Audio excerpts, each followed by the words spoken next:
Commissioner గారు sir, దుర్మార్గులను పట్టుకోవడం మీ డ్యూటీయే కాదన్ను. అందులో కూడా కొందరు మంచివారు ఉంటారు కదా. దుర్మార్గుల్లో మంచి దుర్మార్గులు కొంతమంది, చెడ్డ దుర్మార్గులు కొంతమంది ఉంటారని తమరు చెప్తేనే వింటున్నాను హోమ్ మినిస్టర్ గారు. మొన్న గాంధీ జయంతి నాడు కొంతమంది ఖైదీలను వదిలేయడం మర్చిపోయామని చెప్పి దేవి ప్రసాద్ గారు మనుషులను వదిలేయండి. పోయిన గాంధీ జయంతికే 3 గాంధీ జయంతులకు సరిపడేంత మందిని వదిలేశామండి. ఆ పాయింట్ మీద పేపర్ వాళ్ళు మన సబ్బు లేకుండా ఉతికేస్తున్నారు. అలా అయితే వద్దులండి. మినిస్టర్ గారు ఒక నిమిషం వస్తారా? నువ్వు పని చేయించడానికి వచ్చావా, ఆయనతో పరాచికాలు ఆడటానికి వచ్చావా? ఏం చేయమంటారండి, నేను మీ ఇంట్లో బట్టలు ఉతికిన సంగతి ఆయనకు కూడా తెలిసిపోయినట్టుంది. పరువు పోయింది. మర్యాదగా నా మనుషుని వదిలిపెడతావా, లేకపోతే నిన్ను ట్రాన్స్ఫర్ చేయించనా? నేను కమిషనర్ ఆఫ్ పోలీస్ని, కమిషన్ ఏజెంట్ని కాదు మీరు చెప్పినట్టల్లా చేయడానికి. మీ డబాయింపంతా మీ పెళ్ళాం బట్టలు ఉతికేవాడి మీరు చూపించండి.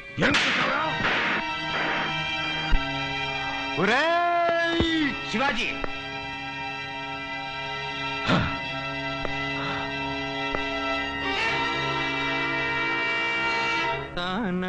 సారథి గారు, నేను సింగర్ గా పైకొస్తానంటారా? మీది మెలోడియస్ వాయిస్. ఒక్క 6 నెలలు స్టేజ్ మీద ప్రోగ్రెస్ ఇచ్చారంటే చాలు, మిమ్మల్ని మెడ్రాస్ తీసుకెళ్లి ఇళయరాజాకి పరిచయం చేస్తాను. మీకు ఇళయరాజా అంత బాగా తెలుసా? తెలిసేదే ఉందండి, వెళ్ళి కాలమే పడిపోవడమే. ఇందులోంచి ఒక చెడి తీరా. ఏమిటది? మేము ముగ్గురం లాటరీ వేసుకున్నాను రా. ఎందుకు? నువ్వు ముందు తీరా, తర్వాత చెప్తాను. వద్దులేరా. నేను ఎప్పుడో చెప్పాను, పాటగాడు పాటగాడే, పక్క వాయిద్యం పక్క వాయిద్యమే అని. వస్తాను రా. వస్తాను.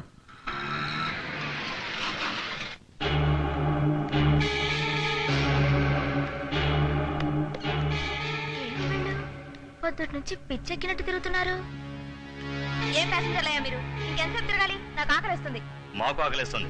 ఇంకా 2 బాక్సులు డెలివరీ ఇవ్వాలి. పద.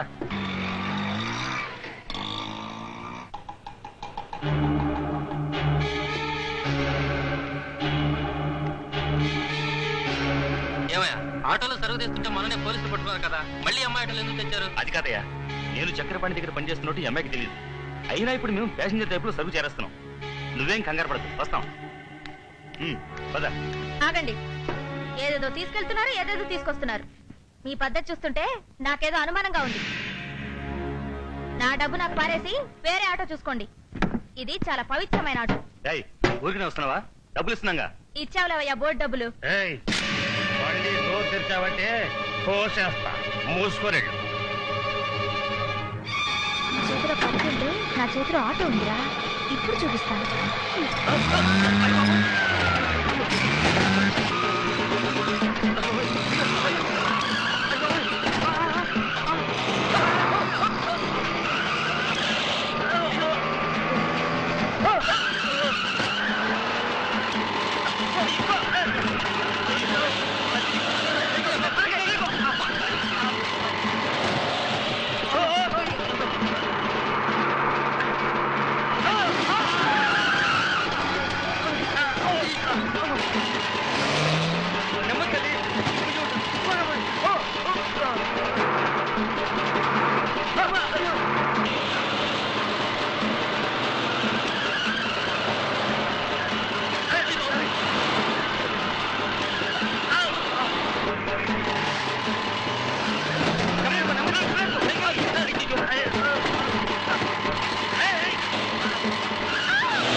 ఈ బ్రౌన్ షుగర్ స్మగ్లింగ్ కోసం పొద్దు నుంచి ఆటో ఆడుతున్నారా?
Welcome to commissioner's office.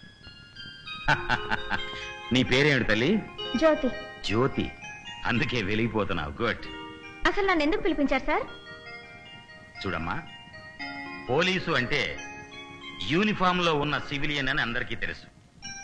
కానీ సివిలియన్ కూడా యూనిఫామ్ లో లేని పోలీసు అని నువ్వు నిరూపించావు. మా డిపార్ట్మెంట్ తరఫున నిన్ను మెచ్చుకుని నీకు అవార్డు ఇమ్మని గవర్నమెంట్ కి రికమెండ్ చేయబోతున్నాను. నాకు అవార్డు వద్దు, ఆవకాయ వద్దు. నా ఆటో తుక్కు తుక్కు అయిపోయింది. రిపేర్కి 5,000 ఇప్పించండి. గవర్నమెంట్ వ్యవహారం కదా, కొంచెం లేట్ అవుతుంది. ఎనీవే, నీ కబురు చేస్తాం. కబురు చేస్తారా? అయ్యో, మా ఓనర్కి ఏం చెప్పాలి? అయ్యి బాబోయ్ బాబా, అదేంటి బస్సు ఆటో ఆకాశంలో చెట్లా? ఆటో ఆకాశంలో రావడం ఏంట్రా? ఎవరో మోసుకెళ్తున్నారు. నా ఆటో యాక్సిడెంట్ అయింది. కొంచెంలో చచ్చిపోవాల్సిన దాన్ని ఇదిగో దీంతో ఆగిపోయింది. అందుకే ఆడదానికి ఆటో ఇవ్వదు మొక్కడా అన్నాను. అది గొడవ వదిలేరా. ఇప్పుడు నా ఆటో నష్టం ఎవరు భరిస్తారు? నా ప్రాణం కన్నా నీ ఆటో ఎక్కువ. నా జీవితం నాశనం అయిపోయింది నాయనో. నాకు ఇంకా జీవితంలో పెళ్లి కాదు దేవుడా.